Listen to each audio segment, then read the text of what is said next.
allegiance to the flag of the United States of America and to the republic for which it stands, one nation, under God, indivisible, with liberty and justice for all. Would you join me in prayer? I'm going to first read Ephesians 1, verses 18 and 19 for some guidance for our prayer this morning. I pray that the eyes of your heart will have enough light to see what is the hope of God's call, what is the richness of God's glorious inheritance among believers, and what is the overwhelming greatness of God's power that is working among us believers. This power is conferred by the energy of God's powerful strength. So, Heavenly Father, as we come to you today, we just first give you thanks for the moisture that has been provided. We'd ask that you'd continue the moist seeding of our farmland. We ask that you continue to bless the citizens of this county. And Father, we'd ask today that you would bless this meeting and give us guidance as we deliberate on the business of the county. We give you that thanks today in Jesus' name. Amen. Thanks, Dave.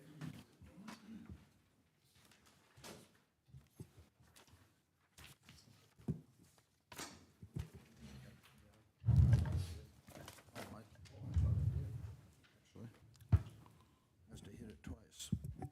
Yep. Thank you. Okay, welcome. Appreciate you being here this morning. The only comments that I'm going to make is that we have a busy day because we have our regular session. We have a work session in in an hour or so. So we're going to try to keep our regular meeting to around an hour time frame. And then we have a joint meeting with the City Commission and the City of Holcomb about 11:30 to discuss an issue about nuisance birds. And so we're going to try to keep things moving along fairly fast. I do not have any modifications to the agenda. Does the rest of the board, is there anything from the rest of the board? Okay. If not, I would entertain a motion for the consent agenda items. So moved, Mr. Chairman. Second. Been moved to approve the consent agenda items, and there is a second. All in favor of the motion, please say aye. Aye. All opposed, nay. Motion passes. Next on our agenda is public comment, and that's for anyone in the audience who might want to comment about something that is not on our agenda today. Seeing no one stepping forward, we'll move right into the business items. And the first one on our agenda, Alicia is not here. Trent, are you doing? Oh, okay. All right. Come on up, and as you come to the podium, because we have people online and so forth, please state name and so forth, so we can get that in the record. I'm John Persisto. I'm one of the planners at NDS. So for today, we're going to do the consideration of the parcel plat Husband Edition in Finney County, Kansas. On behalf of Robert Husband Pro Stake LLC is requesting to plat the Husband Edition. The property is generally located at 11565 East Plymouth Road in Finney County, Kansas. Lot 1, Block 1 contains 45.6 acres. Lot 2, Block 1 contains 5.04 acres, and Lot 3, Block 1 contains 40.34 acres. And the property is currently zoned A for agricultural district. The applicant wanted to parcel out Lot 2, Block 1, which contains 5.04 acres to use as residential. Since the property is less than 40 acres, it will no longer be considered as agricultural. The second submittal was presented for plat review on April 21st, 2022, and no major concerns were declared. Your alternatives are the governing body may recommend approval of the plat, and the governing body may not recommend approval of the plat. And then staff recommends alternative 1. You've heard the recommendation and the information from Neighborhood Development. So I'll open it up to the commissioners for questions or comments, and I'll let Larry first. No questions. Bob? No. Dave? Just a technical thing, not that it makes a lot of difference, but this memorandum that we have says that the governing body I'm sorry, I'm misreading. I thought that it was recommended, and I was going to say that was the staff that recommended. So with that, if you're ready for a motion, I'll offer it. We'll just see if Dwayne has anything. I do not. Okay, I would entertain a motion. My apologies. I'll offer the motion to approve the recommended partial plat for the husband addition. I'll second. And seconded by Dwayne. There is a motion to approve and the partial plat, and a second to that motion. Any further comments or discussion? If not, all in favor of the motion, please say aye. Aye. All opposed, nay. Motion passes. So the next one, we have Mackenzie down here as the presenter. Mackenzie, welcome. Thank you. Good morning. So before you today is the consideration of the parcel plat for the River Valley subdivision. Palmberg Land Surveying Services, LLC, on behalf of the Garden City Co-op, is requesting to plat the River Valley subdivision. The property is generally located at 1503 North IBP Road, as shown in your attachments. Lot 1, Block 1, contains approximately 163.97 acres, and the property is currently zoned A Agricultural District. The property will be the location of the new grain elevator and rail terminal for the Garden City Co-op. The second submittal was submitted for plat review on May 13th, 2022, and no concerns were declared. This was presented at Planning Commission, and they recommended approval of the plat on May 19th, 2022. The alternatives before you today are either 1, to approve the plat, or 2, not approve the plat, and staff recommends alternative 1. You've heard the presentation from Neighborhood Development Services, and this time I'm going to start with Dave. Any comments or questions? No, I think this one's been before. And Dwayne? None. Bob? None. And Larry? I have to abstain on this one. True, good point. Yeah, thank you for that reminder. Yes. Okay, I would entertain a motion on the River Valley subdivision plat, partial plat. I move that we approve the plat as presented. There is a motion. Is there a second? I'll second. Seconded by Dwayne. All, any additional comments or questions? All in favor of the motion, please say aye. Aye. All opposed, nay. And with one abstention from Larry. Due to conflict of interest. Right. No, that's good point. Good point. All right, then we have a partial plat for H&L subdivision, and we'll hear that now. Palmberg Land Surveying Services LLC, on behalf of Heinrich Heidi, is requesting to plat the H&L subdivision. The property is generally located a half-mile north of North TV Road and Ivanhoe Road in Finney County, Kansas. Lot 1 contains 7.043 acres, and the property is currently zoned A Agricultural District. The owner is currently in the process of rezoning and would like to place a home on the property. The Planning Commission recommended the approval of the plat on May 19th, 2022 meeting. Your alternatives are to approve the plat and to not approve the plat. Staff recommends alternative 1.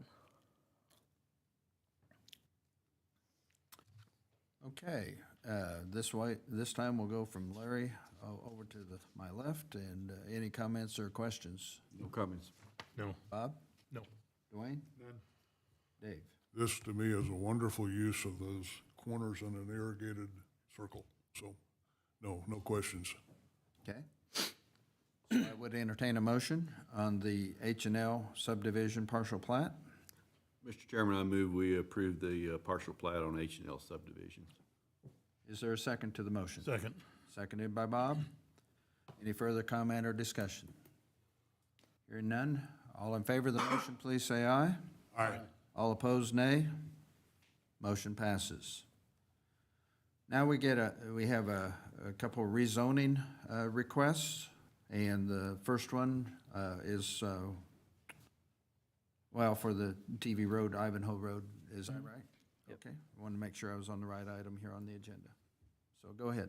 So today we'll be discussing the consideration of a rezone for the property generally located a half-mile north of TV Road and Ivanhoe Road in Finney County, Kansas.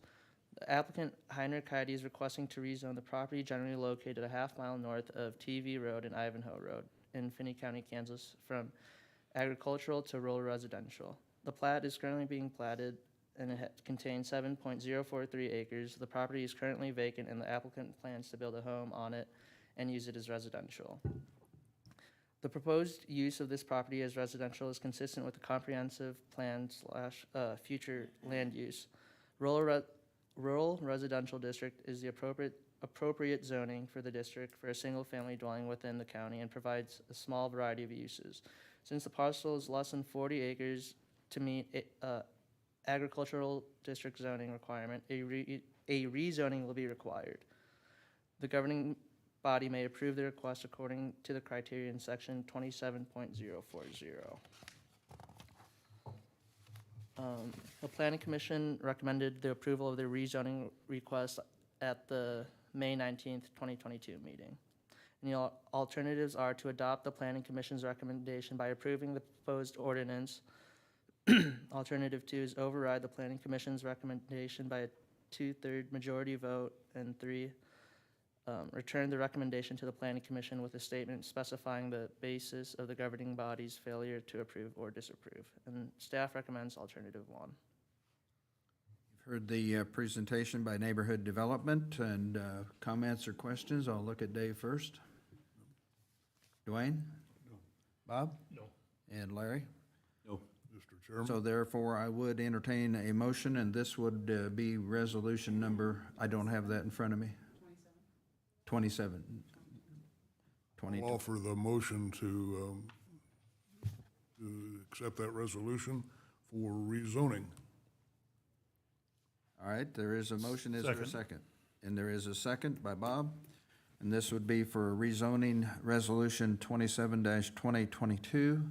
And any other comments or questions? If not, all in favor of the resolution, please say aye. Aye. Aye. All opposed, nay. Motion passes. Thank you. Thank you. And then Mackenzie, I guess you're back up with a rezoning request on Bigelow Road. So before you is a consideration of a rezone for a property generally located at 3885 North Bigelow Road. The applicant, Andrew Homer, is requesting to rezone the property generally located at 3885 North Bigelow Road from I-1, I-2 Light to Medium Industrial District to RR Rural Residential District. There is currently a single family on the property that was built in 1917, and the property has historically been a residential property. Mr. Homer would like to rezone the property to build an accessory structure to use as a personal shop.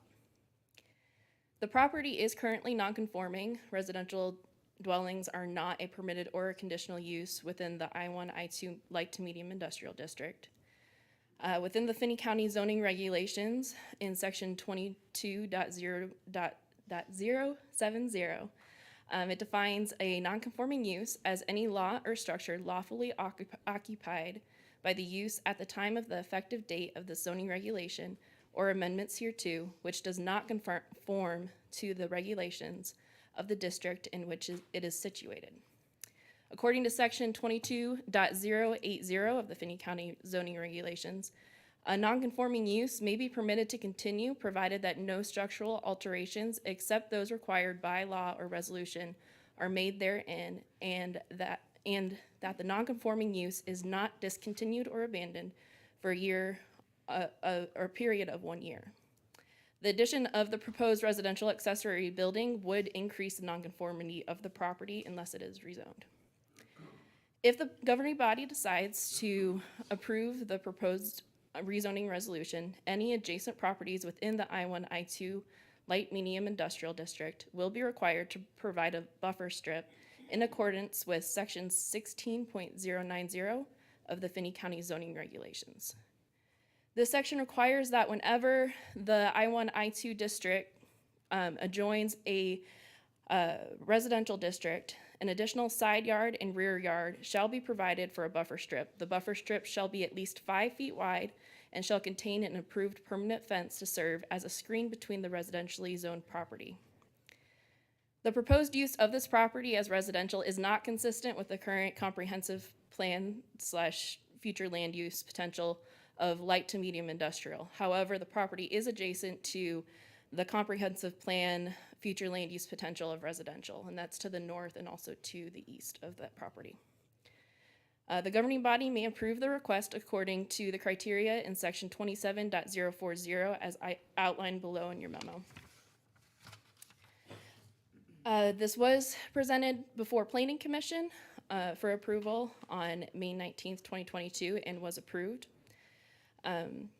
Before you are 3 different alternatives. 1, you may adopt the Planning Commission's recommendation by approving the proposed resolution. 2, override the Planning Commission's recommendation by a 2/3 majority vote. Or 3, return the recommendation to the Planning Commission with a statement specifying the basis for the governing body's failure to approve or disapprove.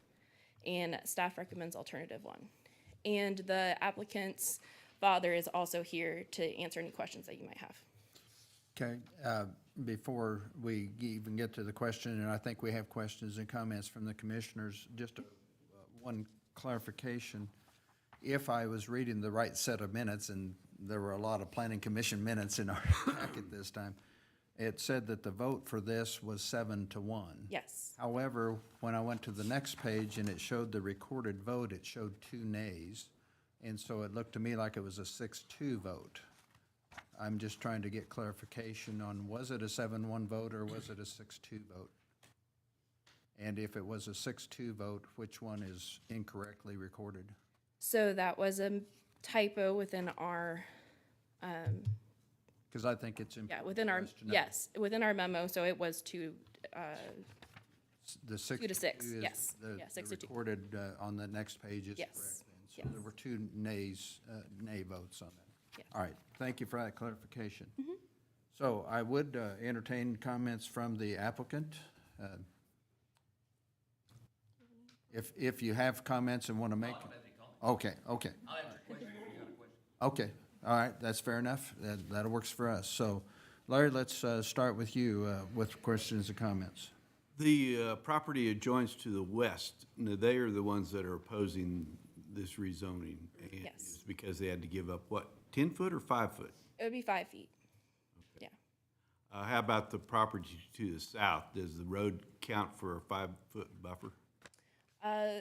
That would be the front yard, and this only is required for the rear or side yard. Well, that'd be a side yard. That would be the one to the south, you said? That would be their front. No, across the access road.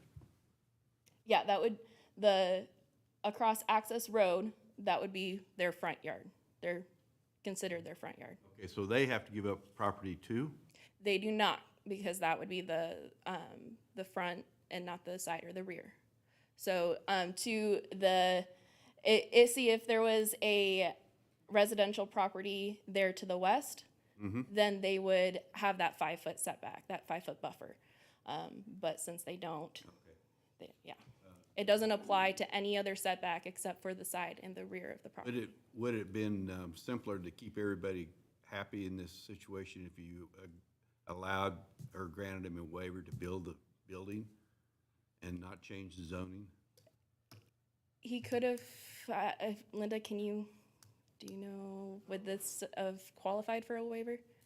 I wouldn't know off, I'd have Okay. I'm, if you're trying to keep peace in the neighborhood, I was just thinking it's. Yeah. So Trent Maxwell, Director of Neighborhood and Development Services. So one thing about this, we don't have any applications yet anyway. Had we had one submitted simultaneous with this project or had any inclination of a project coming, then we could better assess what kind of waiver. At this point, to offer a waiver before any formal submittal is going to happen. We just don't know what he would be asking for. But I mean- it does limit the potential of him building 5 foot closer to his property line, is what we know today. But whether he chooses to build a building within that area, he has no plans currently to build anything, to my understanding. But that could all change tomorrow. And he has to put up a barrier fence too, right? Against any neighboring residential property. It's a buffering, a screening. Can I say something real quick? We did give the applicant an option to keep the I-1, I-2 zoning district and then go before the Board of Zoning Appeals to get a conditional use permit for a night watchman's quarters on the property. And then instead of using the primary use of the property as residential, the primary use would be industrial for his farm equipment and so on. And so the shop would have been allowed that way. But the applicant did plan on possibly having animals in the future, so he wanted to go this route of rezoning it to residential. Any comments you want to make to what's been said here so far? The only thing I've got is the animal thing is really not a big deal other than oh, sorry. Well, and primarily it's because we've got people online. Sure. Please state your name. Scott Homer. The only reason we wanted to leave it to where the animals could be there is an occasional bottle calf. And we didn't want somebody to throw a fit about that, so we wanted to do it right. But I mean, it's not like there's gonna be a lot of cows on the thing, just an occasional bottle calf. Yeah. Personally, I think the waiver thing would be the way to go if there's any way to do that, but I just sort of thought this was the best way to go. I don't know who your neighbor is to the west, so Right. that's the only one I was concerned about. Sure. Yeah, I don't want him to have to do anything extra either, but it looks like this is the only way. Is that it, Larry? Yeah. Okay, Bob? I'd like to speak to you, have you speak a little more. You said there has to be a fence. Yes. Who buys that fence? It would be the responsibility of the person who owns the property within the I-1, I-2 district. All right, so the guy But to the west. They could reach out to the adjoining property owner and see if they could share the So cost. we're putting the burden, responsibility of creating the fences there wherever he goes.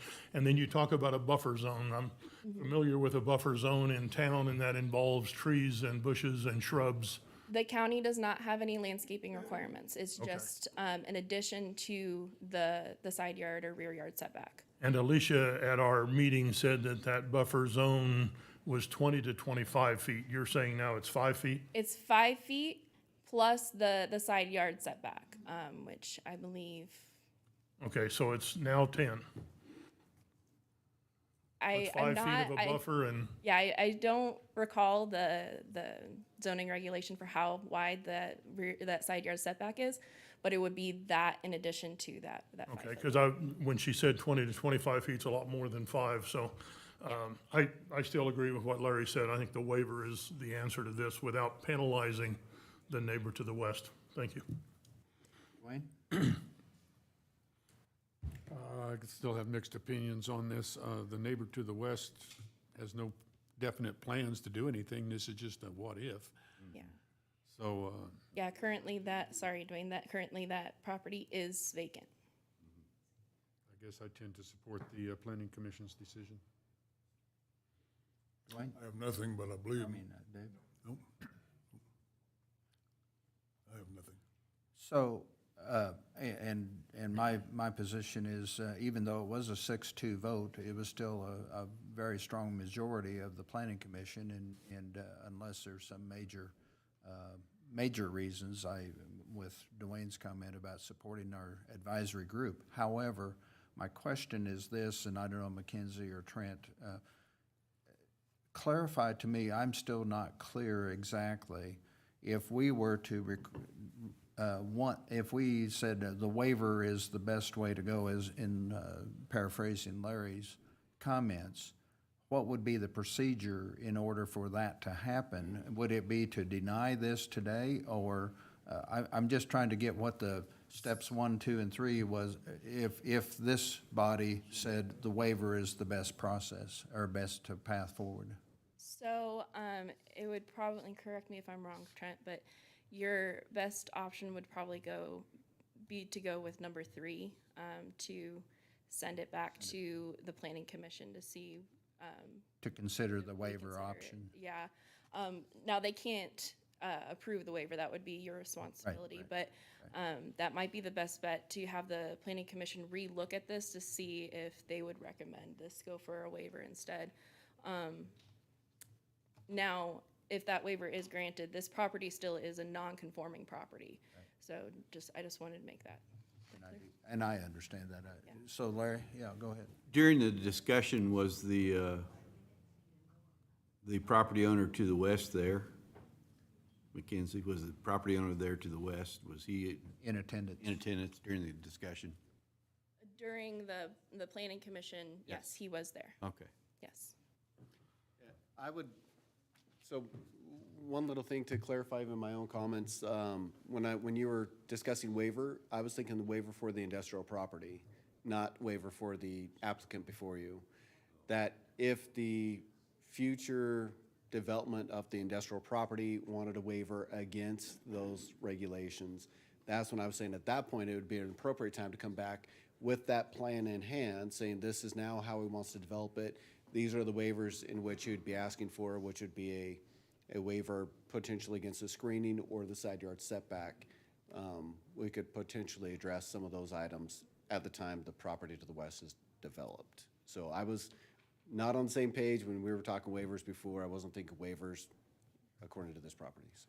So let me clarify then, if this particular applicant with the residence, would that go in front of the zoning board of appeals to get approval, or is that not allowed? He cannot get a conditional use from the zoning board of appeals? The conditional would still be in front of the planning commission, right? Conditional use. Or no? For our current applicant, For the current applicant? yes, the BZA. If we wanted to do that. Yeah, the conditional use, if he decided to do it, keep it as I-1, I-2, that would be a conditional use for a night watchman's quarters, and that would go before the Board of Zoning Appeals. Okay. All right.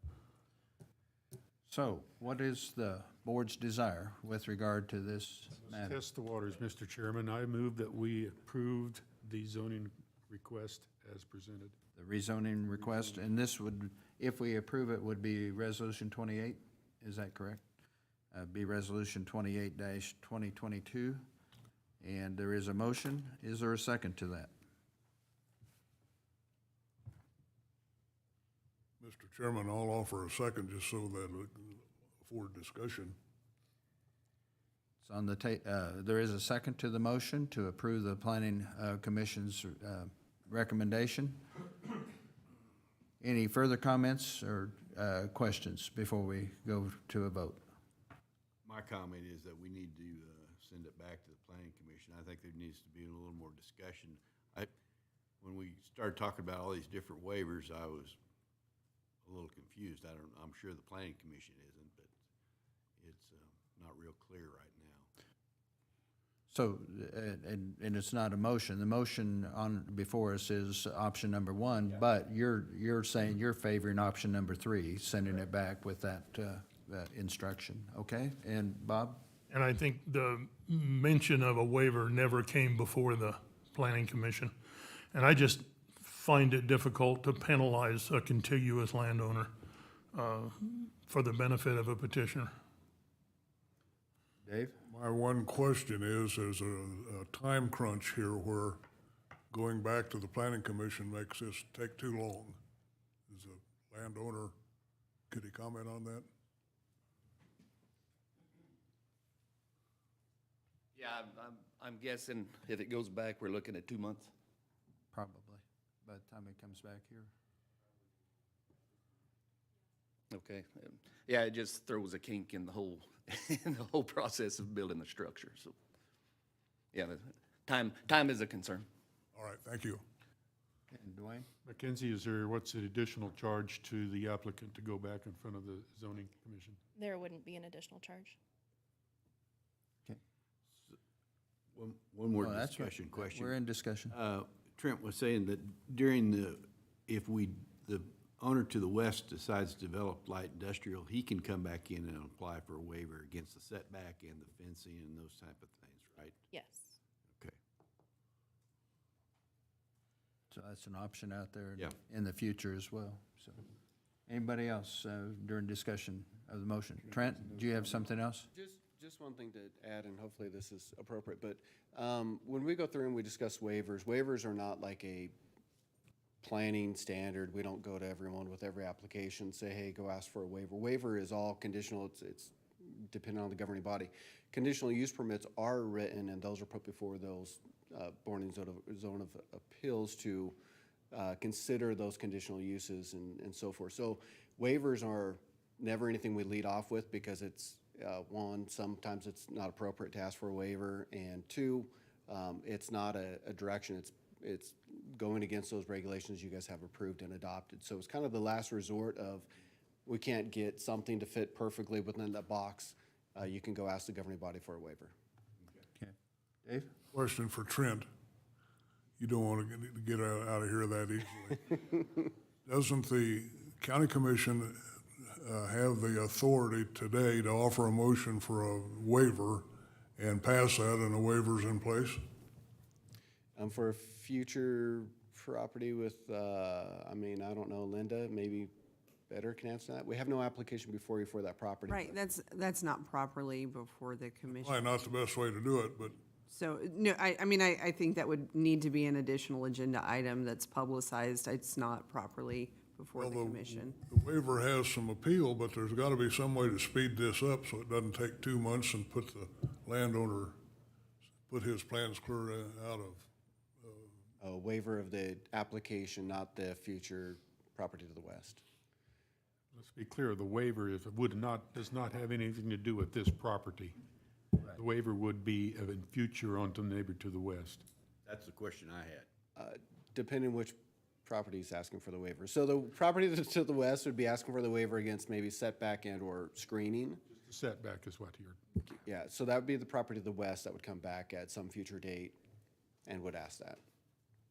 Would be the appropriate action for that property to the west. If the current owner of the property wanted to ask or stay within their current zoning and ask for a waiver or something, maybe that would be still option 3, send it back to planning commission. Linda, did you have anything else? Okay. Bob, did you have something? Yeah, waivers, and we already have a non-conforming property. If we granted a variance to build the shop that he wants to build on that property, we make it a more non-conforming property, but we're still only affecting his property, not the neighbor's. Is that possible? my understanding to your question, that has to go in front of the zoning board of appeals for this current property. And just for information, we can't overrule the zoning board of appeals. That night watchman quarter would, if that was the direction. But at least the night watchman thing, if he could say, all right, yeah, we've got someone in the house as a night watchman to watch for the bobcats, that would solve this and we wouldn't impact the guy next door. Could he quote unquote reapply as opposed to go to the zoning approval based on this? So, if I understand your question correctly, if you decide to not approve this and you want him instead to go through the zoning board, the Board of Zoning Appeals, then for one, the applicant would have to pay an additional fee for that application process because that's a completely different process. If he was approved for the night watchman's quarters, then it would stay as I-1, I-2. It wouldn't affect any of the surrounding properties. And how do we do that? That process, so it would be denied today, and then we would talk to him about going to the Board of Zoning Appeals. Again, that would be a wait time for him. It would also be an additional $250 fee for the applicant.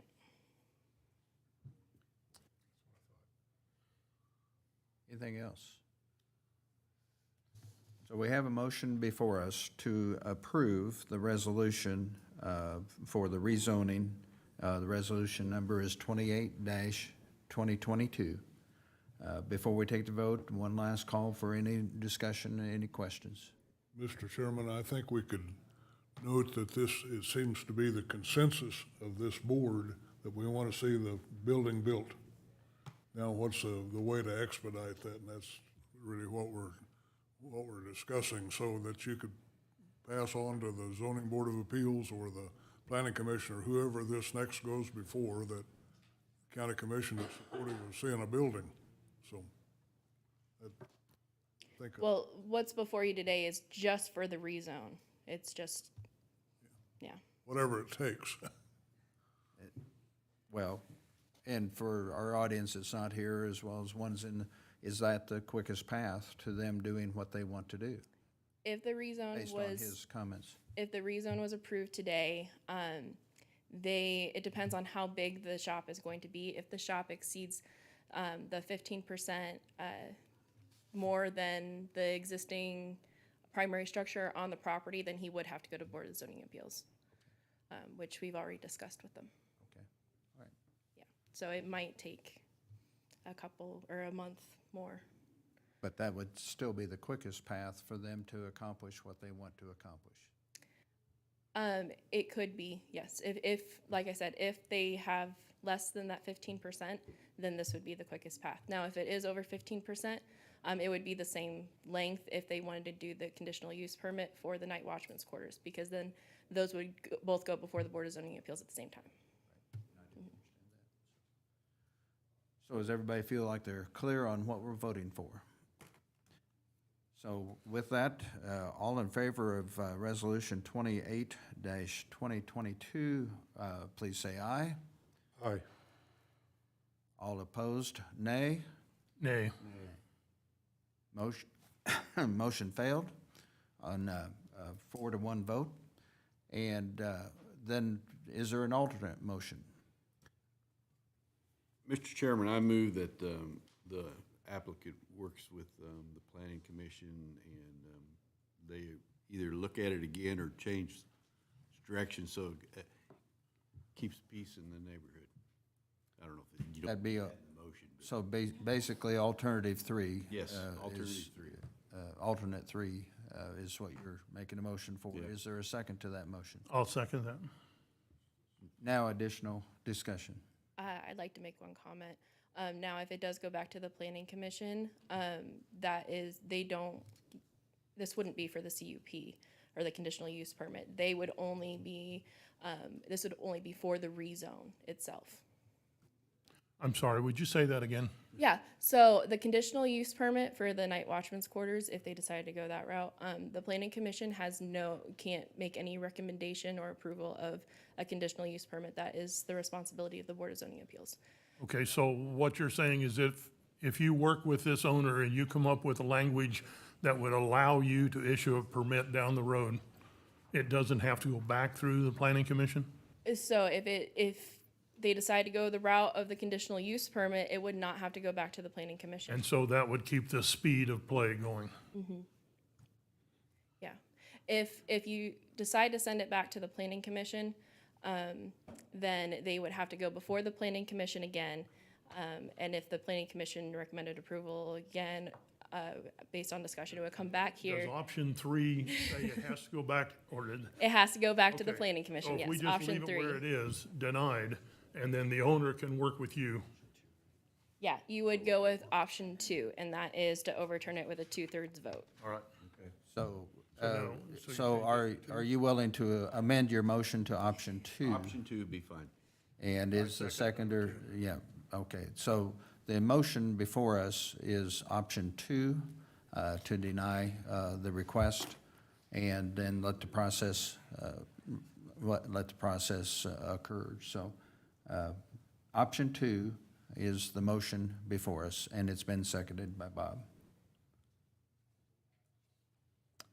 Any further comments or questions? If not, all in favor of that motion, please say aye. Aye. All opposed, nay. Nay. Motion passes 4-1. Okay, thank you. Thank you. And we're going to run into a little bit of a time crunch, but that's okay.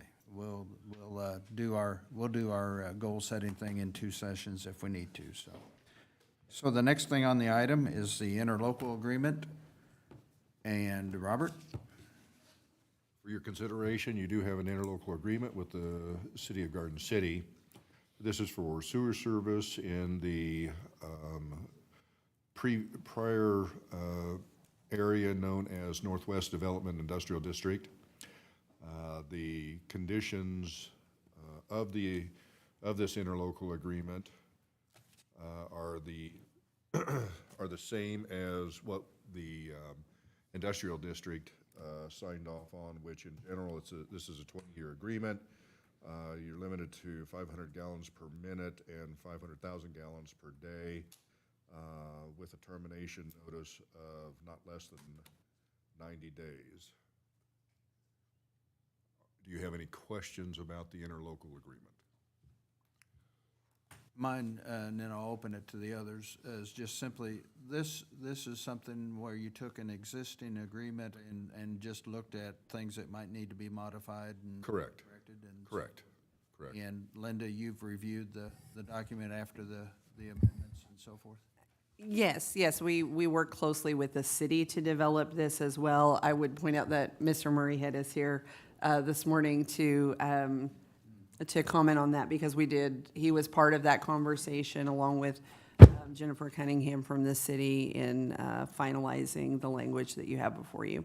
Okay, all right, with that clarification, I'll start with Larry and then to Bob. I don't have any questions right now. Bob? Is this similar to the agreement you have on the east side of town that brings water back in from the county back into the city? I mean, is it patterned the same way? It's similar in nature, yeah, it's similar in nature, and I don't recall the limitations on it, though. And then secondly, as Western Kansas corridor grows, there's a gate, if you will, if we reach greater than 500 GPM or 500,000 gallons per day through the measurement device that's in the manhole where it ties together, the city raises a flag, or in the permit process, when we start getting close to capacity, is that when it rings a bell? So we have a limitation on whatever's developed north of town that's going to this wet well. That's correct. And is the 500,000 gallons everything in the existing, what was Northwest Industrial Development or whatever, plus whatever's coming in Western Kansas, is a total of 500? It's not 500 for Western Kansas. It is total for that pump station. Total for that lift station Yeah, that's correct. going in. Okay, that's what I wanted to know. Thanks. Dwayne? Once we name this as a sewer district or whatever, do we need to is this just the first step, or is there another step after this? No, they're two separate things. We will go through the process of a formalization of a sewer district on that. I did on Friday meet with Todd Anderson from Sloan-Meyer and Hadcock to provide him with a map that GIS had of the two districts to begin the process of crafting that petition to be circulated to the landowners so they can sign off on it and get this underway. So basically, first step of several. Correct, yes. Dave? Well, I have only one question. What are you using for a budget right now for repairs that come up unexpectedly when we don't have a name and a budget line? This one here will be paid out of any expenditures that you have will end up being paid out of your utility fund right now. Okay, but it will have a name and a budget line for next, That is, you'll see before you in the 23 budget a budget for this district. okay, all right, thank you. And Mike, you're kind of hiding back there. Any comments you want to make to this from the city's perspective? No, I'm just here to answer any questions. Okay, thank you. So with that, we are in a motion to approve this or deny this interlocal agreement. What is the board's desire? Mr. Chairman, I move that we approve the interlocal agreement for the lift station. Is there a second to that motion? Seconded by Dwayne. Any further discussion? If not, all in favor of the motion, please say aye. Aye. All opposed, nay. Motion passes. Okay? We're off and running with that. Then we have next the sheriff coming to us with a request for a contract. And before you start or get started on this, good morning, by the way. Morning. In our cover letter, it says to approve the agreement and authorize the chair to sign, but then in the documentation, it looked like the sheriff's name was going to be the signing power, so please address who's going to be authorized to sign that so we know as we get to a motion, point of motion.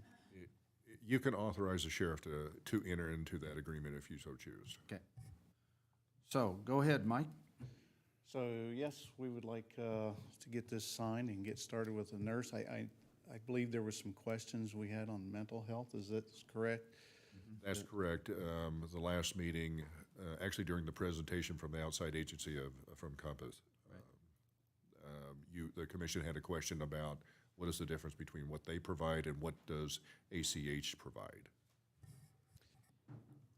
In the spirit of non-duplication and that kind of stuff.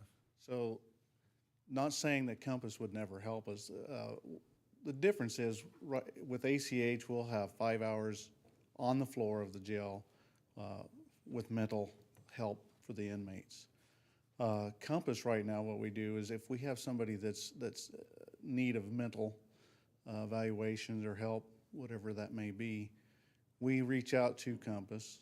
We schedule, sometimes it could be up to a month and a half before this person would ever actually see somebody from Compass. I know they're busy, but when they're in the jail, I don't believe that they really consider that to be an emergency. So it just depends on what the problem is depending on, one, what they charge us. It can be anywhere from $30 up to $120 is what Compass charges us. Whereas if ACH will actually have somebody on the floor 5 hours a week. So if we have somebody, they won't be waiting. Because what normally happens, we'll schedule somebody that's in need of assistance. And if it's a month and a half out, there's a chance they could be out of jail and never even see anybody. And that's really not of any help, because this person will probably deal with them again, because it's our experience, once they leave the jail, they probably don't go get that help so that they need. And so when they come back in, well, they've missed that appointment, and we start back from zero again. Whereas if we have ACH, they'll be there 5 hours. If this person needs help, we have that ability to schedule them that week that person is going to be there. So that doctor that comes up 5 hours, not saying that we wouldn't use Compass, that person, he or she could see the inmate. If there was follow-up that was needed, they could reach out to Compass then at that point and say, yeah, it's okay at this point if we do a month and a half down the road.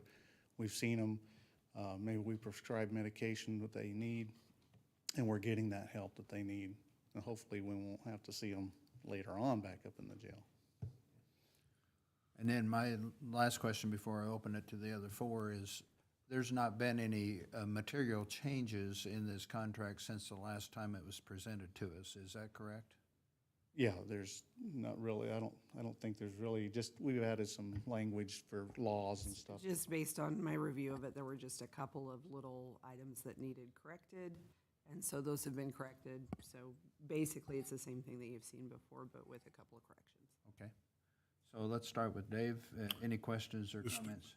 The funding for this year is still out of the federal funds, is that correct? And then, Yeah. then it'll be part of your budget for the next year? Yes. Okay, that's it. Dwayne? Bob?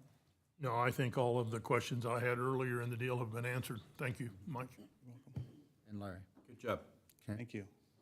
That was a comment, that wasn't it? No, I don't. Just bumping you, just bumping you. So with that, and I, in the motion, if you desire to approve this, I would ask that you authorize the sheriff to sign the documents, since that's the line that's in the documents itself, and it's been deemed appropriate to do so. Mr. Chairman, Yes. I'll offer the motion, and in just a minute, I'll state that, but I also want to commend all of the folks, Mike, that worked hard on putting this together to fix a problem. With that, I'll offer the motion to authorize the sheriff to sign the agreement for the medical medical services that we've see before us. Okay, there is a motion. Is there a second? I'll second. Seconded by Dwayne. All in favor of that motion, please say aye. Aye. All opposed, nay. Motion passes. Okay, thank you, Mike. You can move forward. Yep. Next one we have is the consideration of a resolution with regard to J. Russell Jennings Correctional Complex, and also the date for honoring Russ, and I'll turn it over to Commissioner Dave Jones. I'll give you a quick lay of the land.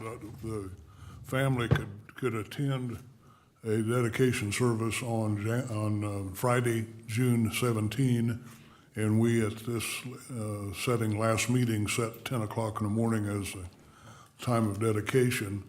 You'll see before you a program, and Tyler has asked that we pick which program we prefer, and that will be available for the audience at the dedication. On the side that we select on the backside will be the resolution for the public to see. We're going to be asking you today, if we approve the resolution, to sign 3 copies, one to be framed and mounted in each building, and hopefully also with a picture of Russ at the time of the dedication of the Juvenile Detention Center. Judy has some memoranda to bring over for the public to have a look at, and also a picture just at the tail end of Russ's life. That's been the discussion, to have that in the lobby areas of those 2 buildings. And then the 3rd copy will be printed. I don't know what the process is called. Robert maybe can help me, but kind of looks like a leather. What do we call that? I think it's embossed in leather. Okay. As the resolution, and But after Lon reads that proclamation that dedicates the complex, that's for Judy to take home with her. And of course, we need a copy here for the official record.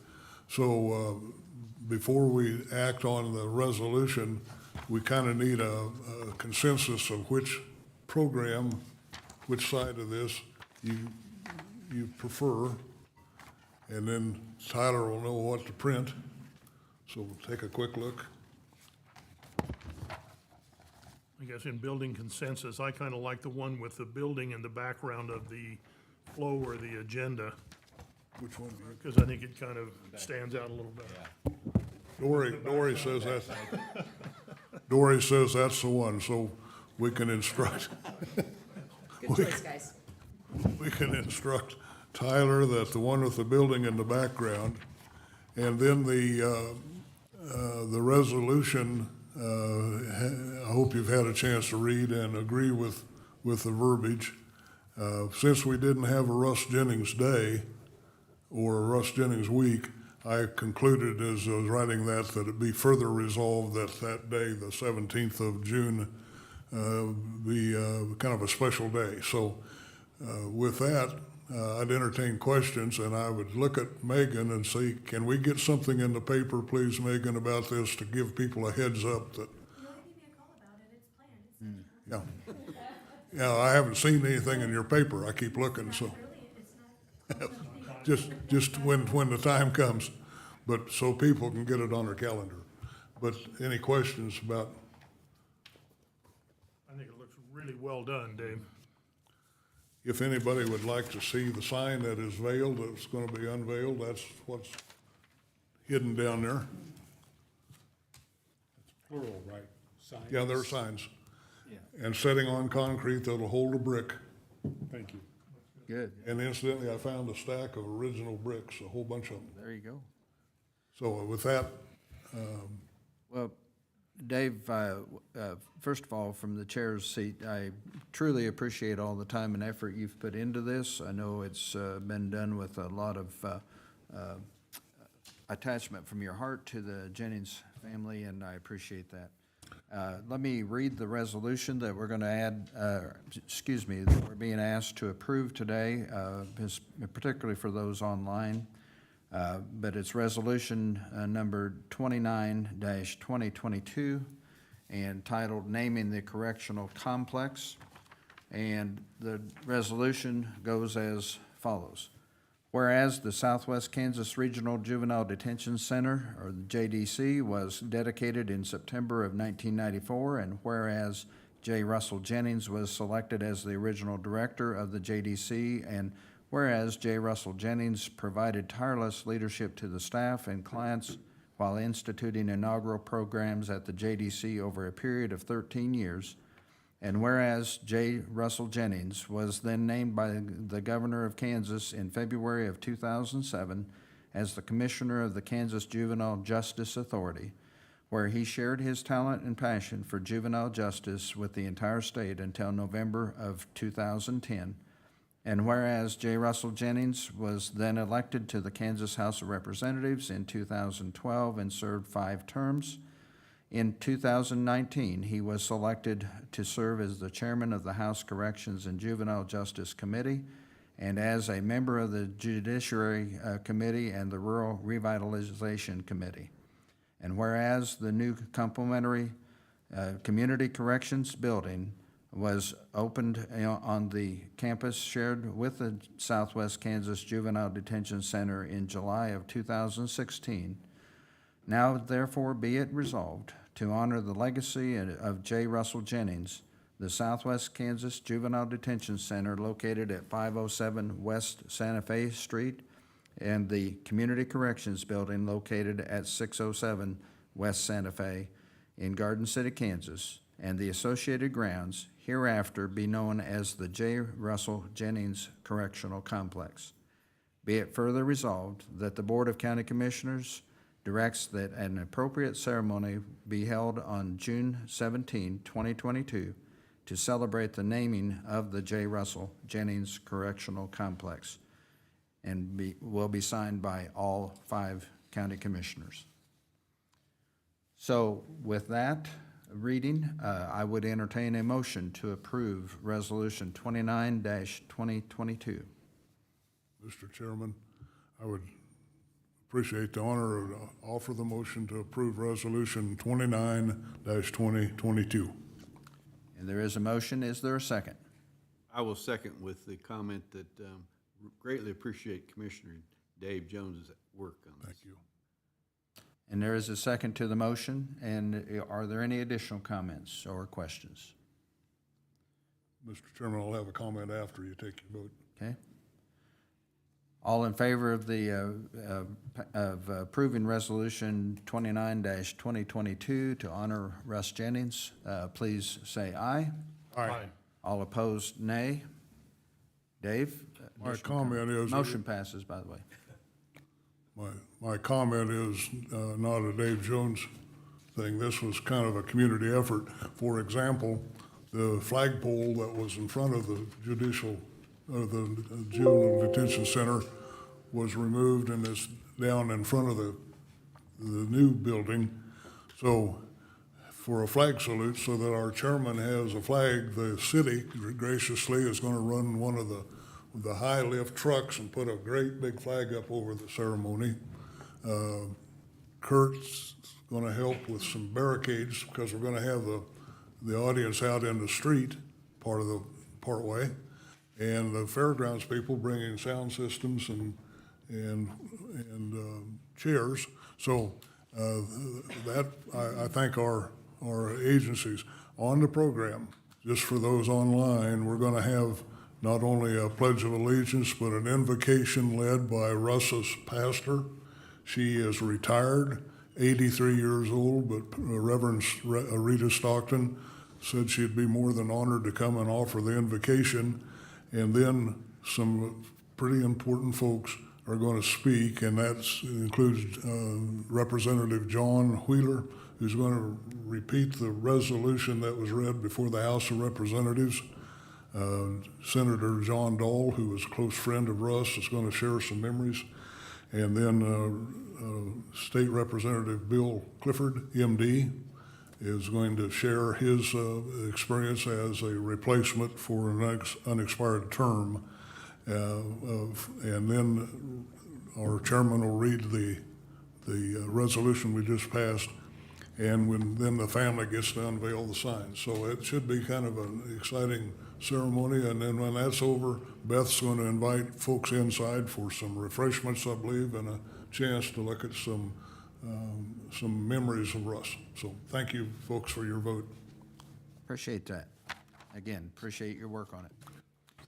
Okay, we'll head into the presentation of the audit, and Teresa and Kristen are here. Just to set the stage as they're coming forward, the audit committee met with Teresa and Kristen and went over very thoroughly the not only the letter to us, but the management letter, as well as the results of the audit, and some of the comments that they made with regard to corrections for last year's deficiencies that were called to our attention. So it was a very thorough meeting with the audit committee and the auditors sometime last week, whenever that was. But we appreciate that. So today, they've been counseled to give us a brief overview. We will have time if there's a question or two, but we're trying to keep this fairly brief if we can, so that we can head into our work session. But Teresa, welcome. Thank you. Feel free, if you have questions as we go, though, feel free to interrupt and ask. Kristen, you might prompt the slides for us. As far as the audit report itself, it is an unmodified opinion on your regulatory basis financial statements. Although you did have a material weakness in financial reporting, that's been resolved within the financials. There were no question costs on any of the federal programs, so that's encouraging and a good job. Statement 1 is on page 6 and 7 of your bound audit reports. This past year, December 31st, 2021, is what we're looking at. Total of all the county funds, including the various related municipal entities that the county includes in its financial statement, was just over $42.3 million. That's a total increase of a little over $6.8 million, with the largest portion of that coming from the general fund increase of about $1.3 million, about a $3 million increase in your COVID grants, $1 million increase in equipment and special equipment reserve funds, and about $600,000 that went into the corrections service building as a result of this increased sales tax monies. If you look at the trend on those cash balances across this 10-year period, we've increased from 2012 to 2021 about $17.4 million in our cash balances. There was some increases in the earlier years in 14 and 15 when we had the capital project going on for the community service building. And then most recent increases in 2020 and 2021 are a result of the COVID grant monies that were coming in. $1.5 million in the Spark grant in 2020 and $3.5 million in the ARPA grant monies here in the current year. Now, the next graph we have breaks that cash balance down into 3 components, looking at your operating fund balances, the reserve fund balances, and the restricted fund balances, so you can get a feel for the trends there. 2014 to 2015, the valuation was up, and you were able to build your reserves. Experienced some decreases then in 2016 and 17 when we had the drop in valuation. You were also in the process of preparing for the tax lid going into effect. And so then over time, we've seen the operating cash balances have grown, in part due to splitting out funds with the tax lid and just being conservative with the tax lid in place. Equipment reserves had been used during some of that period, and then here in the last year, we were able to build up some of those equipment reserves again, as we mentioned earlier. And then the restricted fund balances, those are restricted as to their use, largely your grant funds or bond funds. And you can see there, there had been slight increases since 2016, and then the big jump in 2021 because of the ARPA grant.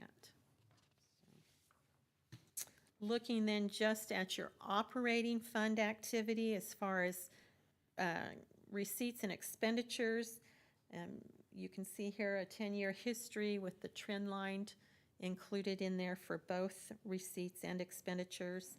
On average, receipts have been about $45.9 million per year over this 10-year period, whereas the expenditures have averaged $43.6 million. So you've been able to take that difference between those and build those reserve funds in the operating area.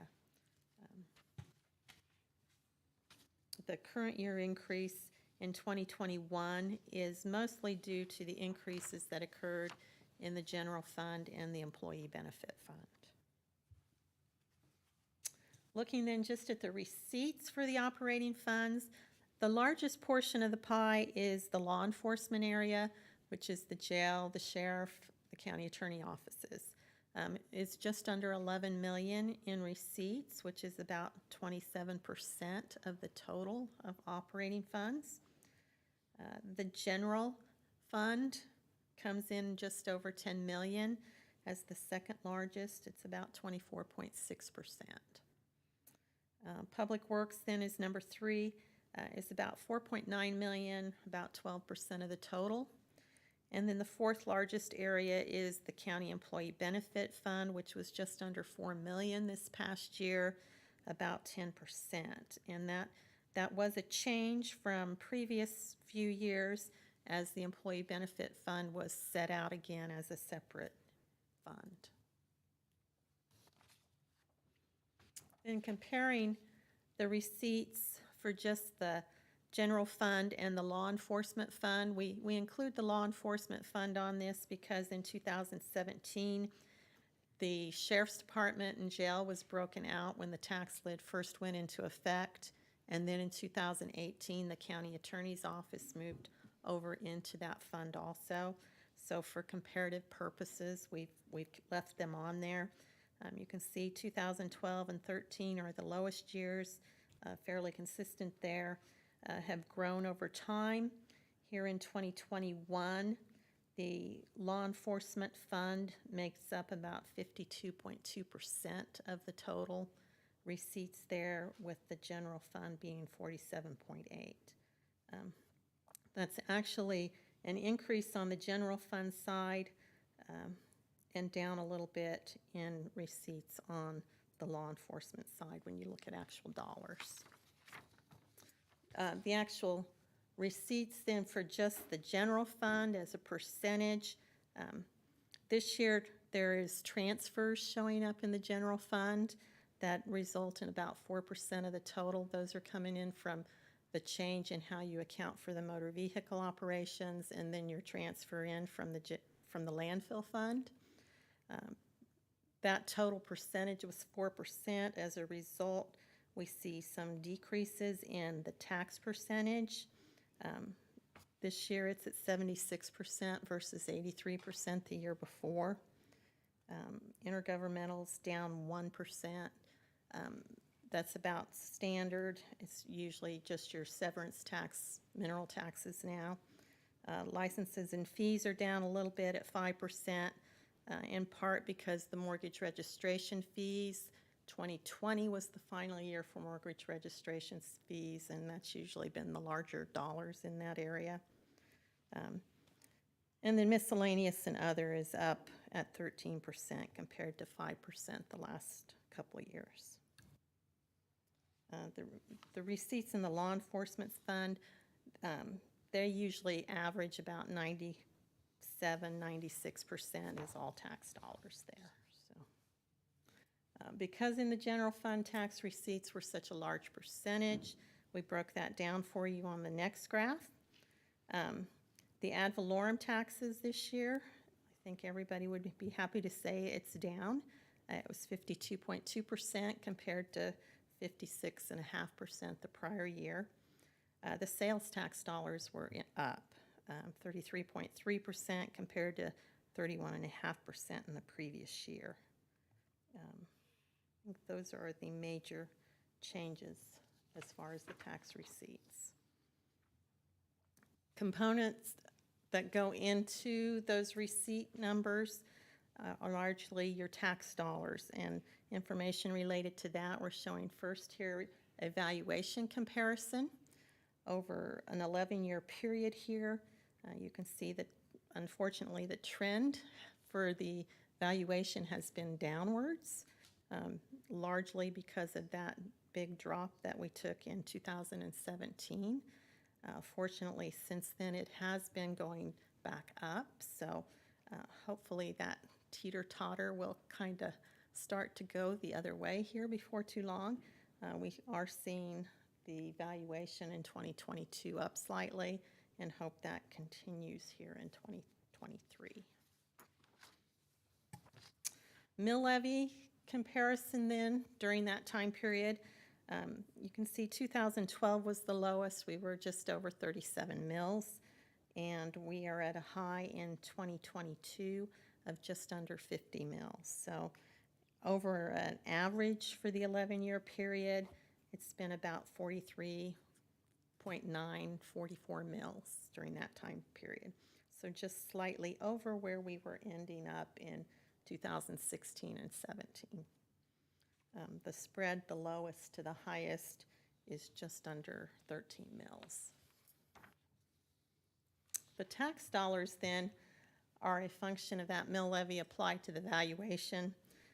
And so when the valuation was down and we were able to hold the mill levy, you used reserves, cut spending, because you were bringing in fewer tax dollars at that point in time.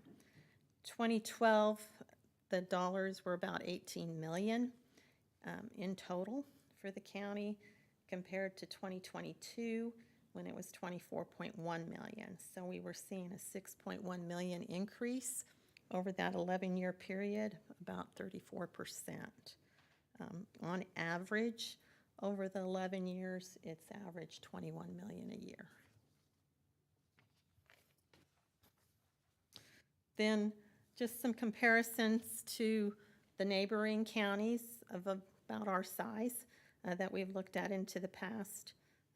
Population-wise, of the 6 counties listed here, everybody's been pretty much the same. Just a very slight downward trend, unfortunately for all of us. Valuation-wise, the order follows that of the population, except we see that Ellis exceeds Ford County, but in recent years, most everybody has been up slightly in their valuation the last couple of years. You can see in 2016, Finney Ellis probably experienced the biggest drop in valuations with the oil and gas changes. Then the levies in those counties during that time frame, and this is just for the county's portion of the levy. The 2021 spread lowest to highest is about 12.5 mills. Unfortunately, Finney County there is the highest, with Ellis County being the lowest at 37.4 mills. And Finney County, like I said, was just under 50 mills in 2021. When you review these, you're looking at just the county, and every county operates a little bit differently. So I always feel like it's more comparative, apples to apples, when you look at the mill levy for all of the taxing entities a homeowner in one of the major cities in each county has to pay. Because then you're blending everything together and it doesn't matter who's accounting for what where.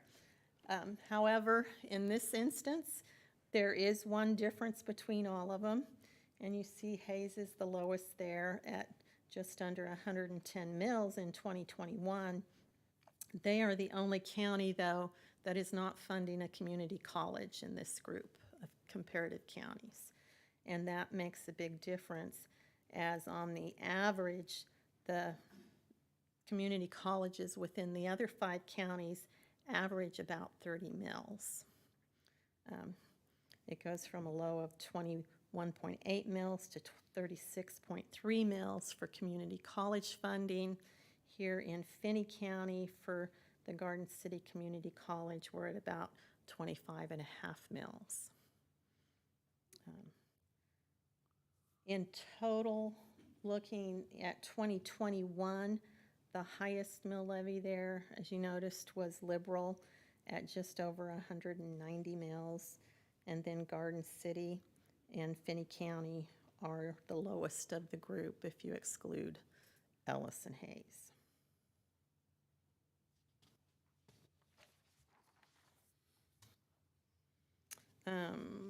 Switching then to expenditures, the general fund and law enforcement fund comparison over the 10-year period.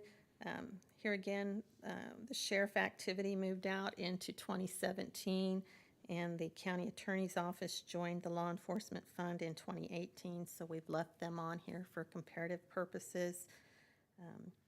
In 2021's actual, the law enforcement fund was about 55.7% of those total expenditures, and the general administrative funds were 44.3%. Overall, about a $568,000 increase for the general area, and about a $376,000 in the law enforcement area. The expenditures then in 2021 for just the general fund, this year transfers were 25%, the green slice of the pie there. That's up from 13% the previous year. In part as you moved and started making use of the employee benefit fund again. But those transfers, increased dollars there, impact the dollar percentages in the other categories.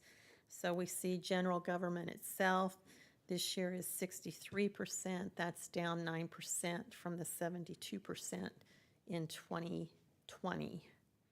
And then public safety was down at 10% versus 13% in the prior year. The law enforcement fund, they did transfer out this year an additional 2%, so their transfers were 4%, resulting in both the sheriff and the county attorney being down 1 percentage point each. Sheriff was 79% of the total expenditures this year, which does include the jail operations. I'm moving fast, Lonnie, and I'm not seeing any. Real quick Go ahead. question, Teresa. Can you give us an example of this, the transfers out? What? For most instances, it was to equipment reserves, future, some to the employee benefit funds, to build the reserves in that to handle contingencies for the health insurance and such. I think that was most of them. There is a footnote within the financial statement that lists each transfer, so. I haven't read it all yet. No. I would not have expected you to, no. Okay.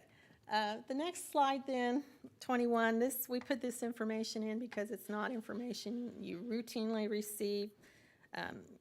There is detail in your footnotes on pages 17 and 18, but this is as of 12/31/2021, and we know there's been a lot of changes here in 2022 already. So at the end of last year, your limited obligation bonds were $2.7 million. That was for the community services building to be paid with sales tax, and those sales tax monies had built up, and you have actually redeemed those bonds here in April or May, about 3 years early, so very good. The revenue bond at $635,000 at the end of last year was for Sur District number 3. You have actually refunded that bond here in 2022 already. refunded it at $680,000, keeping a 20-year payout, which is what this originally had left. And actually, we're able to reduce the debt service payments then going forward by about $183,000. So, and then the capital leases at just over $5.4 million is various equipment, but the largest component of it is the HVAC system, and that's still sitting there with an outstanding balance of about $5 million at the end of 2021. It matures in 11 years, so pays out in November of 2032. Now, comparatively, just because we've done that in the past, and Long Range raised the question too, how do you look compared to those surrounding counties? The information we have is reported to the League of Municipalities. It says it's 2021. I suspect it's actually 2020 numbers. But the highest in the area was Seward County with outstanding debt of $18.3 million, which is twice as much as Finney County has. The lowest was Ellis County with just over $4 million. So, but like I say, I'm not real comfortable with which year the league reports, and their data is only good as what gets reported to them. So that's running quickly through the numbers. The last 4 slides dealing with the letter to the governing body and the management letter, I'm going to let Kristen take a stab at. So, Okay, the letter to the governing body, it's the same letter as it's been in the past. It goes over the audit process, let you know what our responsibility as auditors is versus your responsibility as management. One of the new paragraphs that was added this year, the significant risks, that's a new paragraph due to new auditing standards that were issued last fall. The significant risks listed in that paragraph aren't anything unique to Finney County. Those are risks identified in the auditing standards that we're required to be aware of as we come out and do the audit. Next, significant accounting policies. There weren't any new accounting policies implemented this year, no changes in accounting policies. Because you do have accounting estimates within your financials, and those do involve judgment. We let you know the most sensitive one would be the estimate of accounts payable, just because it's due to invoices that are outstanding at the end of the year. And then financial statement disclosures, because those also can involve judgment. We let you know the most sensitive one would be the compliance with Kansas statutes. We let you know there weren't any difficulties encountered during the audit. And then also we're required to communicate any journal entries, adjustments that get made as part of the audit process. So attached to this letter are any adjusting or reclassifying entries. And then also uncorrected adjustments, and those are just due to them being immaterial in nature, small dollar amount, or just due to timing that aren't made to the financials. There were no disagreements with management. And then also attached to this letter are the management representations that were signed by the audit committee. We weren't aware of any consultations with other accountants, and we weren't aware of any other significant findings or issues that we became aware of during the audit process that we feel we need to make you aware of. And then the other letter that we've provided to you, the management letter, like Lon indicated earlier, we went over that. The management letter is the one where the first paragraph begins in planning and performing. And just so you separate the two letters, the first one was the one that she went over, that Kristen went over, so. But we did go over that letter in detail with the audit committee last week, and we're planning on going over that letter with the department heads at a meeting later this fall. So as you guys review that letter, if you have any questions on it, you can feel free to call our office, or you're welcome to attend the department head meeting that we will have. So that's a very hurried through version of the audit. You've got the audit report. We're happy to address any questions you might have now, or more than happy to answer any if you want to give us a call later at any time. And I might just mention quickly, I mentioned in my opening comments, but as Kristen mentioned here at the end that they're gonna meet with department heads, but if you'll notice in the management letter, and I'm not gonna go through each of them, but Fair Board is referenced, Law Library Board is referenced, and so forth, and they will be speaking to those organizations as well, that aren't necessarily within the county, proper, so. Larry, go ahead. Question, if you get back to our cash reserves, that chart or graph, clear back towards the front. Probably number 4. That one? If you would take the COVID funds out of there, what would they look like? Well, I know specifically in 2020, at the end of the year, there was about 1.5 million in spark money left in there. And between the ARPA and other COVID monies in 2021, there was 3.5 million.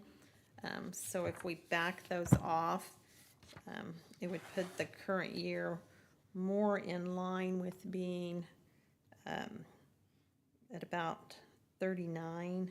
So still up a little bit in the current year, maybe 4 million. We would have been building reserves a little bit even without those, right? That's what it appears, yes. Good question, though. That's a good catch, yeah. Anything else, Larry?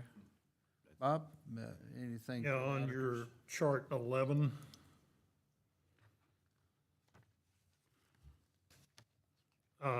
the great big drop, was that oil and gas evaluation? Pretty much, yes. I think that was the year we took, what, was it a 30 to a 50% drop in just the oil and gas valuation. The state changed their funding, how they valued that, and cut it in half in about March of that year instead of in January, so. Okay, and then the next chart, 12. If you took the consumer price index over that same period of time, you told us that we were at about a 4% growth rate, 4.4%. What, is that kind of what consumer price index over that same period of time would have been, or would that have been a little less than? Consumer Catching price your cold. index has probably actually, in those earlier years, ran a little bit lower than that. Although I believe most years, remembering past budget workshops, Larry, Lon, Dwayne, correct me if I'm wrong, but it seems like the county was typically under what was considered calculated as the tax lid, where it was taking just the increase in the average CPI, a 3-year average CPI. Current year, of course, right now, I would say you're probably well under the current inflation rate, but we hadn't actually applied the CPI to these numbers recently, Bob, so that's something we can do and share that with Dory and Bob. Yeah. That consumer price index this year is gonna be wild, and Yes, yeah. how do you budget with? Well, that's where you're in a good position because you have those cash reserves in place. When valuations are up and stuff, typically we've always said, hold your mill levy the same, taking increases in valuation, build your reserves so that when valuation goes down, you can still hopefully hold your mill levy the same, use the reserves instead of having to pass it all on. There was a fellow who preceded you in these reports that remains nameless, but he always advocated that we have 30% reserves. We're not quite always there, but Not always, typically we want to say 25 to 35. If you can stay in that range, you're doing great. Getting down to 20, you're still okay. I think you were down to 10 in some of these earlier years that aren't on here. If we look back at slide number 5, your operating cash balances, in 2012, you were about 27%, and you were able to build that in 2017, 2016, when those years when you dealt with the valuation problems, you were averaging 29 to 31%. the end of 2021, you were back up to about 38%. And this is across all of your operating funds, not just within the general fund. So in part, the employee benefits we've got that, I think, included in operating funds. And so there's some reserves sitting in there that you're always going to want to have there while you're partially self-funded with your health insurance, just to allow for contingencies there and to meet the stop loss. But if you take the COVID-related money out of 2021, Now, the that COVID, line gets kind of flat. yeah, but the COVID-related money, most of it is actually down in the red line, the restricted fund balances, because those are restrictive as to use. Now, you are right, Bob, that it does have some impact in that if some of those monies were used to help relieve operations and expenditures in the general fund, then yes, there's some impact there. Yeah, because it's always nervous when you have one-time money that we kind of paint a different True. picture with. We've got to make sure that we don't rely on that. Yeah, that's why largely your granting agencies and such encourage you to try not to use those for expenditures that are reoccurring in nature. Yeah. I guess one last thing, Mr. Chairman, would be on slide 9. When we have taxes, I think the oil and gas has had such a phenomenal impact on our history, if you will, that if we could, in the blue chart, have a piece of pie that shows what that oil and gas is, or in your bar chart over history, instead of a great big line of receipts, if we could have a line yellow, or if you will, on the bottom, We can certainly do that, that Bob. would That's show something in the that past. here's been the decline that we suffered through, and yet through operations of all sorts and growth, we've been able to override that, and still our total revenue is up, because if we hadn't had growth, we'd have been in real trouble because of the loss that we had in oil and gas. True, and we can certainly add that for the future. It's something we had typically done in the budget workshop portion of. Because I'm always nervous about Dave's coffee group, that we be able to share with them what we've actually done. Yeah. Thank you. Okay. Very nice report. We'll make note of that and have that information for you. Some of it, if we can get, we'll share it with Dory and Robert, so they'll have it for your budget workshop, so. Wayne? Your page 21, where you talked about our outstanding debt, you mentioned that the obligation bonds are pretty much paid off already, and Yes. the capital leases, I'm pretty comfortable with that level. How does that relate to overall debt expenses? Do you feel good about that add-back expense or add-back lease in there, or is that a concern? I think there's some reserves that are probably going to have to be maybe used to help start funding some of the HVAC lease payment, which is where the largest portion is. The other equipment leases, I think your equipment reserve, special equipment reserve, is probably got adequate room in there to make those and cover those lease payments. So I think you're, That comes back as a little bit of an issue then. yeah. You know, overall, as we compared you to the other counties, you were in good shape, we felt like, so. Thank you. Anything? I have just a couple kind of questions or need a bit of clarification. It would, to me, Teresa, be interesting to see a graph, if you would, of the sales tax trend as we look at growth, as Bob explained. And then the other side of the sales tax issue is the maturing tax abatements and seeing what those are doing. I realize people build a new house or something, that adds to our assessed value, but how about those things coming off of the abatement? We don't have a real clear picture of that, and see what Lana's folks, what they're advocating for as we continue to grow. Okay. And we can make note and get that information from Dory in future audits. So it's usually, like I said, something we had done maybe in the past as part of the budget process, and Yeah, we can I incorporate some of understand. that into this. It's intertwined and kind of complicated, but, Yeah, yeah, thank you. okay. No, go ahead. You used to give us a chart that compared per capita debt in our other adjoining counties or the counties you're comparing us with, and I didn't see anything like that. No, we did not include that this year, in most recent years. You would be, in line with, based on your population,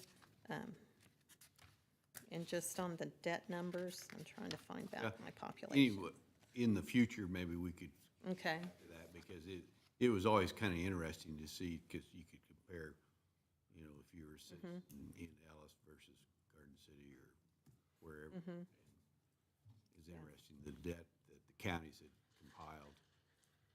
Mr. Chairman, one of the things I see as interesting was when you compare the 5, 6, 7 other cities or counties, because the 2020 census has, to me, a number that's hard to believe. It shows that Dodge City now has more population than Garden City. And I struggle to believe that to be pretty factual. I doubt it, but yeah, and I don't know if we'll see that. Pardon? I don't know if that will show up in the league's information next year or not, because as of 2021, it wasn't reflective of that. But it makes it hard to compare the cities and the counties. Plus, you've pointed out before that not every county has that you use for comparison has, for example, a fairgrounds or has a community college and so on. So it's interesting that we look at all of that. Which is why we say it's the county comparison of just the county value or mill levies is interesting, but it's not really apples to apples. You've got to look at that overall taxing unit and see what's going on there. My final two comments is, in addition to that, and I don't recall any of the counties that you've compared that they would be in this state, or in this situation, but many of our surrounding counties are supporting hospitals or health or retirement homes, and we do not. That's true. So That's true. you You might do want to not. keep that in mind because you're right, with Ellis County, they are not supporting a community college. They are not supporting a hospital or healthcare facility either, but that's the other thing that's a big part of budgets. The other one is a question. We've talked about reserves being in that 20 to 30 or 25 to 35% range. Is there similar ratios, recommendations with regard to debt ratio?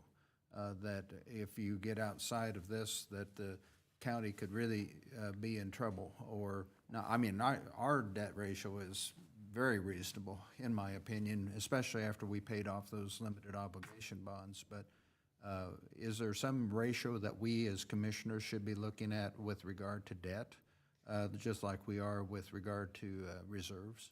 Off the top of my head, I couldn't give you an exact percentage, Lon, but I do know you are restricted by statute. Your debt limitation there, and I want to say it's 3%. Yeah, 3% of your valuation, so you're well within that. I was so, overlooking this statutory requirement, Yeah, yeah. so, Thank you. You did a nice job keeping your part within the Okay. the realm that I Thank asked you and responding to the questions. So thank you for that, and thank you for all that you do for us. we appreciate all the input, the help from the administrative, clerk's, treasurer's office, and everybody.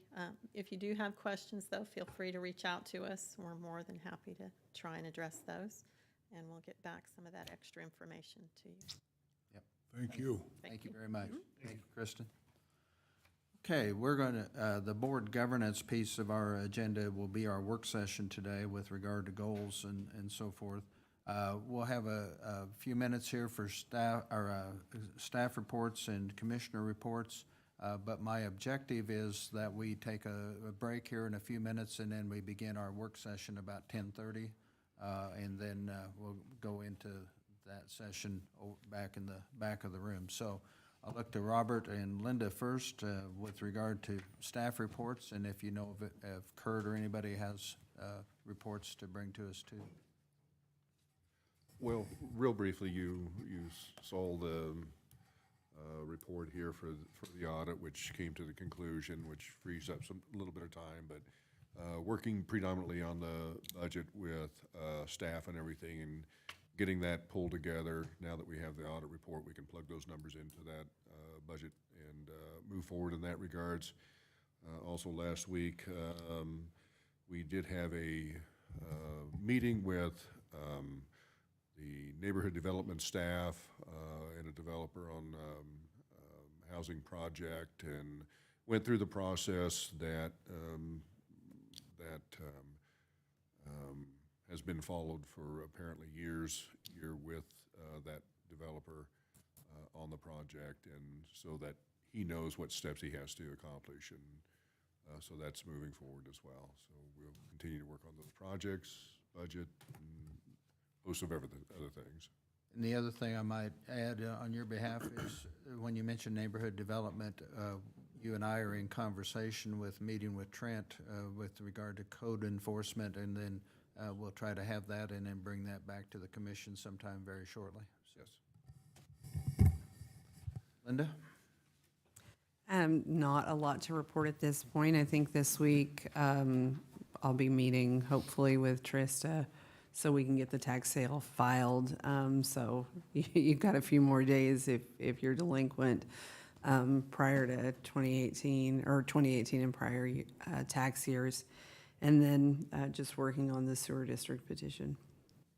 Okay, thank you. And Larry, since I've forgotten you a couple different times, we're going to start with you. Well, let's see. I was gone for a week and visiting Kentucky, and so I missed out on a lot of things. But when I came back, I went to Lana's economic update, and it was really interesting. It's good to get all the players in one room and hear what's going on. Also, I attended the Beef Empire Days Ranch Rodeo the other night, and one of the organizers came up and talked to me. He says, you got a second? And I thought, oh, here comes the complaints. No, it was a compliment. They were very complimentary of our staff at the fairgrounds, and had nothing but glowing compliments about their help and getting everything ready and set up. And so I thought Robert and you guys can relate that onto them, but I thought that's great. Usually, when people want to talk to me about something, they've number one, it's a complaint and not a compliment. So I really appreciate that. But also attended the barbecue contest in Stevens Park the other evening, and it was really good. I encourage people out there to attend Beef Empire events this coming week. There's a lot going on. It looks to me like it's the program's back up and running. They've got some good leadership. And all through this week, and Saturday they've got the parade. And are we parading Saturday? You certainly can. I know. I was just wondering if you. But then they've got a Praise in the Park Saturday evening, and so it's all kinds of stuff that Beef Empire Days has. So I echo what you're saying, and fairground staff, nice job. Yeah, I'll relay that message from Larry back to you in the back of the room. Yeah. That's all. Bob? We had our Compass board meeting. It was very well attended by all the surrounding communities, and had an audit report much like we had here. They're very complimentary of the staff there. West Plains Extension did the same kind of thing. Worked out very, very well. The Finney County Economic Development Fifth Tuesday, I think, is a great event. We need to participate strongly and continue to know what's going on around us. Went to the Tyson Medical Clinic open house last week.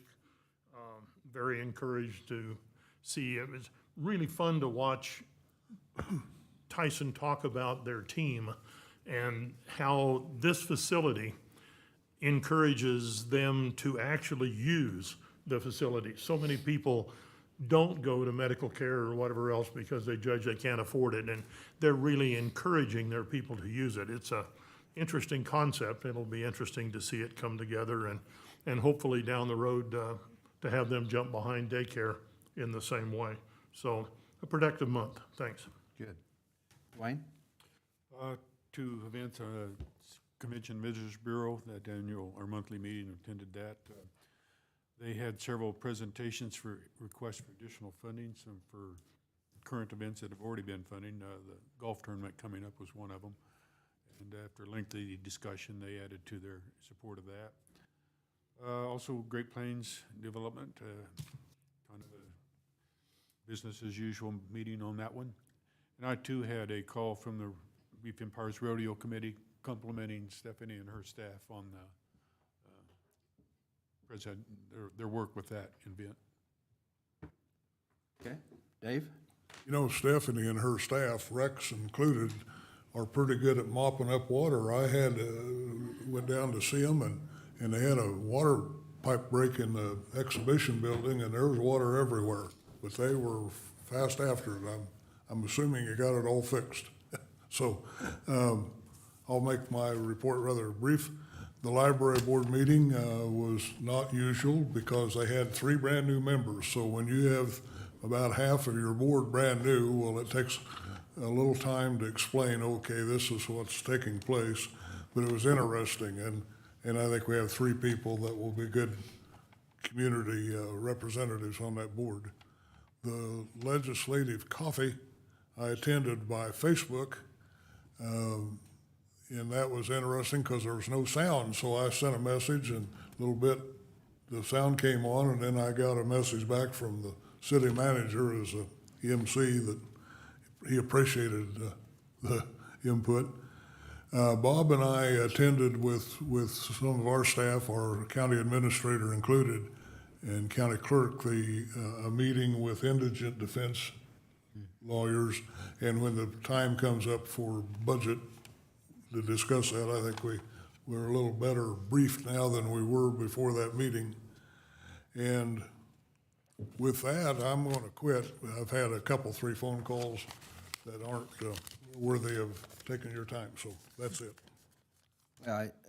And I appreciate the brevity of the reports today, and I'm with Larry. If somebody comes up to me and said, do you have a few minutes, usually your mind goes the other direction, but that's great to get those compliments. And I had a compliment from a resident just as I was walking in the building today, and appreciating how we're wisely spending the tax dollars. So that was a good way to start Monday morning. I won't repeat some of the meetings that I attended with some of the others, and I'm glad that we were able, at the last minute notice, to get a couple people at the Tyson Healthcare Facility. I was unfortunately not available that day, so thank you for covering there. Yes, and up on our screen, just calling your attention to the different meetings and events, and just encouraging us to participate as county commissioners whenever we can. There's quite a few things going on. I think I've got something every evening this week, or 3 or 4 of the evenings. And then lastly, I do plan to go to Ulysses tomorrow. That Marty Long, Representative Long, is putting together a workshop or I don't know what the format is exactly, on rural housing. And I plan to be there and participate and see what that's all about with regard to rural housing. With that, any other comments for the good of the cause? If not, we're going to adjourn our regular meeting, and we'll reconvene back in the back of the room for the work session. We'll allow about an hour, and I had hoped that we might have 2 hours, but we'll see how far we get in an hour, and then if we need to reconvene either after the joint session or next meeting date or whatever, we'll do that to complete our work. But it'll be with regard to the goals and objectives. And Dory, do we have printed handouts for that? I did. You each had an agenda for the work session, along with the printout that you had requested, Lon, with the front and back for the 19 and the current. Yeah. So that'll be what we work from, but we're not necessarily tied to that 100%. So we are adjourned from this meeting, and we'll reconvene in work session at 10:30.